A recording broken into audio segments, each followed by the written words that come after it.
মেয়েদের যে মেনস্ট্রুয়েশনের কারণে বা মাসিকের কারণে যে রোজাগুলি রাখে নাই, এটা আগে রাখবে নাকি ওটা আগে রাখবে? 6টা রোজা আছে শাওয়াল মাসে। খেয়াল করেন আল্লাহ রাসূল সাল্লাল্লাহু আলাইহি ওয়াসাল্লাম কি বলছেন।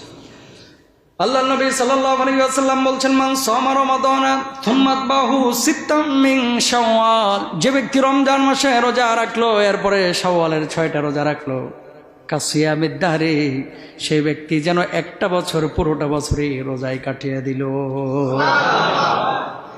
রোজা মাত্র কয়টা? আরো জোরে পেছনে মানুষ জোর হলো না। 6টা রোজা যে ব্যক্তি রাখবে 360 দিন রোজা রাখার সওয়াব আপনার আমল নামায়, ওই ব্যক্তির আমল নামায় লিখে দিবেন কে? হুজুর কিভাবে 1 বছর রোজা রাখার প্রমাণটা দেন? প্রমাণ দেন। আল্লাহ রাব্বুল আলামিন কোরআনুল কারীমের মধ্যে বলছেন, মান জাবিল হাসানাতি ফালাহু আশরু আমসালিহা। আপনি যত ভালো কাজ দুনিয়ার জিন্দেগিতে করবেন, ভালো কাজ করলে আল্লাহ তাআলা কখনো একটা সওয়াব দিবেন না, ওই ভালো কাজের বদলা হিসেবে আল্লাহ সওয়াব দিবেন 10টা। আরো জোরে কোন? কয়টা সওয়াব? 10টা। মানে 1 টাকা দান করলে কয় টাকা? 10 টাকা। 1 রাকাত দান করলে কয় রাকাতে? 10 টাকা। মানে আল্লাহ গুনাহ করলে, ধরেন আপনি একটা গুনাহ করেছেন, গুনাহ যেটা করেছেন সেটারই 10 গুণ গুনাহ মানে লেখা হয় না, কিন্তু সওয়াবের কোনো কাজ যদি একটা করেন আল্লাহ তাআলা আপনার আমলনামায় সওয়াব লিখে দিবেন কয় গুণ? সুবহানাল্লাহ। রমজানের রোজা কয়টা? 30টা। 30-এর সাথে 10 গুণ দিলে কত হয়? 30-এর সাথে 10 গুণ দিলে কত হয়? 300। 200 বললেন না আবার। 30-এর সাথে 10 গুণ দিলে হয় 300। চন্দ্র মাসের হিসাবে 360 দিন, আর ইংরেজি মাসের হিসাবে 365 দিনে কয় বছর? 1 বছর।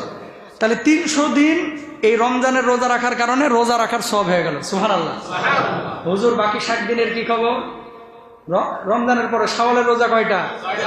6-এর সাথে 10 গুণ দিলে কত? কত? কয়দিন হইল তাইলে? সুবহানাল্লাহ বলেন। বুঝছেন তো? মানে শাওয়ালের 6 রোজা, রমজানের 30টা রোজা, এই 36টা রোজা কেউ যদি রাখলো আল্লাহ রাব্বুল আলামিন তার আমলনামায় পুরো বছরের সওয়াব দিয়ে দিল। রাখবেন না ইনশাআল্লাহ? কিন্তু এখানে একটা ঝামেলা আছে। হুজুর মেয়েদের যে মেনস্ট্রুয়েশনের কারণে বা মাসিকের কারণে যে রোজাগুলি রাখে নাই, এটা আগে রাখবে নাকি ওটা আগে রাখবে? জবাব হচ্ছে, মেনস্ট্রুয়েশনের কারণে যদি কোনো মা বোন রোজা রাখতে না পারে, শাওয়ালের রোজা রাখার আগে যদি সুযোগ হয় যে 4টা রোজা আছে আমার কাজা রোজা, আগে ফরজটা আদায় করে নেবে, তারপরে শাওয়ালেরটা রাখবে। বুঝছেন?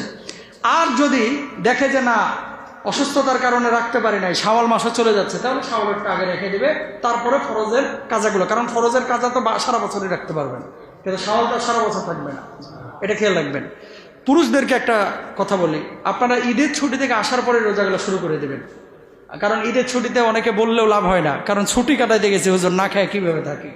তো ঈদের ছুটির পরে যখন আসবেন, আসার পরেই 6টা রোজা রাখার চেষ্টা করবো তো ইনশাআল্লাহ। শাওয়াল মাস, এ মাসে আরো আমল আছে। রমজান যে শিক্ষাগুলো দিয়ে গেল, জিকির আজকার আছে। রমজান যে শিক্ষা দিয়ে গেল, কোরআন তেলাওয়াত আছে, এগুলো করবেন। শাওয়ালের পরপরই হজ্জের মৌসুম শুরু হয়ে যায়। আপনাদের কাছে রিকোয়েস্ট, রমজান যে শিক্ষাটা 11 মানে আমাদেরকে দিয়ে গেল, বাকি 11 মাসেও আমরা এই রমজানের শিক্ষাগুলো সবাই কাজে লাগাবো। এখন যেমন নামাজ পড়েছি, রমজানের বাইরেও আমরা নামাজ পড়ার চেষ্টা করবো। সবাই বলেন ইনশাআল্লাহ। চাঁদ রাতে বিশেষ কয়েকটা আমল রয়েছে। চাঁদ রাত্রে বিশেষ কিছু আমল রয়েছে। আল্লাহ রাসূল সাল্লাল্লাহু আলাইহি ওয়াসাল্লাম বলছেন, লাম তামুত কলবুহু ইয়াউমা তামুতুল কুলুব, বা লাম ইয়ামুত কলবুহু ইয়াউমা তামুতুল কুলুব। চাঁদ রাতে যারা রাত্রিকালীন সময়ে রাত জাগ্রত হয়ে আল্লাহর ইবাদত করবে, আল্লাহ রাব্বুল আলামিন কিয়ামতের ময়দানে সবার অন্তর যখন মারা যাবে, তাদের অন্তরগুলোকে তখনও জীবিত রাখবেন। চাঁদ রাতে চাঁদ ওঠার পরে প্রথম কাজ, দেখেন এই টেকনোলজি, তথ্য প্রযুক্তি যত আপডেট হচ্ছে, সুন্নাহ থেকে আমরা কিন্তু তত দূরে চলে যাচ্ছি।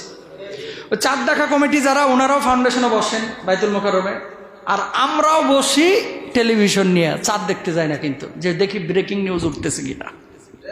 কথা কয় না। অথচ নবীজির সুন্নাহ হচ্ছে চাঁদ দেখা। এটা কি নবীজির সুন্নাহ? যাদের উঁচু বিল্ডিং আছে 5 তলা 6 তলা, ওই চাঁদ রাতে আপনারা ছাদের দরজা খুলে দেন, দরকার হয়। যারা চাঁদ দেখতে চায় একটু সুযোগ দেন, ভাড়া দিয়ে দেন, যে উপরে উঠে চাঁদ দেখো। এটা নবীজির বড় সুন্নাহ। নবীজি ঈদের চাঁদ যখন দেখতেন, দেখার পরে দোয়া পড়ে তারপরে মুচকি হাসতেন। সুবহানাল্লাহ। তা আপনারা চাঁদ দেখা এই সুন্নাহটা পালন করার চেষ্টা করবেন, 1 নাম্বার। 2 নাম্বার বিষয়, এশার নামাজ পড়বেন। চাঁদ রাত্রে অনেকে কেনাকাটা আর ওই যে রান্না বান্নার কাজে ব্যস্ত হয়ে যায়, এটা করবেন না, কেনাকাটা আগেই সেরে ফেলবেন।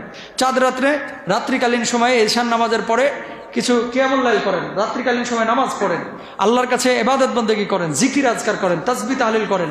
তারপরে রাতের মধ্যাংশ যখন চলে আসছে তাহাজ্জুদে একটু সময় দেন, এরপরে ঈদের নামাজ পড়েন। চাঁদ রাত্রে আল্লাহ সুবহানাহু ওয়া তাআলা দোয়া কবুল করেন। হাদিসের মধ্যে যে সমস্ত রাতগুলোতে দোয়া কবুল হয় বলা হয়েছে, 1 নম্বর রজবের প্রথম রাত, 2 নম্বর শাওয়ালের রাত, 3 নম্বর হচ্ছে জিলহজ্জের রাত, 4 নম্বর হচ্ছে শবে কদর শবে বরাতের রাত, হ্যাঁ, তারপর হচ্ছে এই যে চাঁদ রাত। এই সমস্ত রাতগুলোতে কি হয়, আল্লাহ সুবহানাহু ওয়া তাআলা দোয়া কবুল করে থাকেন। তো চাঁদ রাত্রে আপনারা অনেকেই ঘোরাফেরা করে আপনারা সময় কাটায় দেন, এরকম যেন না হয়। চাঁদ রাতটাকে আপনারা গান বাজনায় কাটাবেন না। আব্দুল্লাহ ইবনে ওমর রাদিয়াল্লাহু তাআলা বর্ণনা করেছেন, যে ব্যক্তি জুমার রাত, রজব মাসের প্রথম রাত, অর্ধ শাবানের রাত এবং 2 ঈদের রাত সহ এই 5 রাত্রে যে কোনো দোয়া করবে, সে রাত্রে কোনো দোয়াই ফিরিয়ে দিবে না, আল্লাহ তাআলা তার প্রত্যেকটা দোয়া কবুল করবে। তার মানে চাঁদ রাতটা হচ্ছে শুধু গান শোনার রাত না, এটা কিসের রাত? দোয়ার রাত। আল্লাহর কাছে যত চাওয়া আছে সব চাওয়াগুলো পেশ করবেন ইনশাআল্লাহ, বলেন ইনশাআল্লাহ। এরপরে এ রাত্রে যেহেতু দোয়া ফেরত দেওয়া হয় না, এ রাত্রে বান্দাদের জন্য, যারা আল্লাহকে ডাকে তাদের জন্য জান্নাতকে ওয়াজিব করে দেওয়া হয়। সুবহানাল্লাহ। সুতরাং চাঁদ রাত্রে আমরা এই কাজগুলো করবো।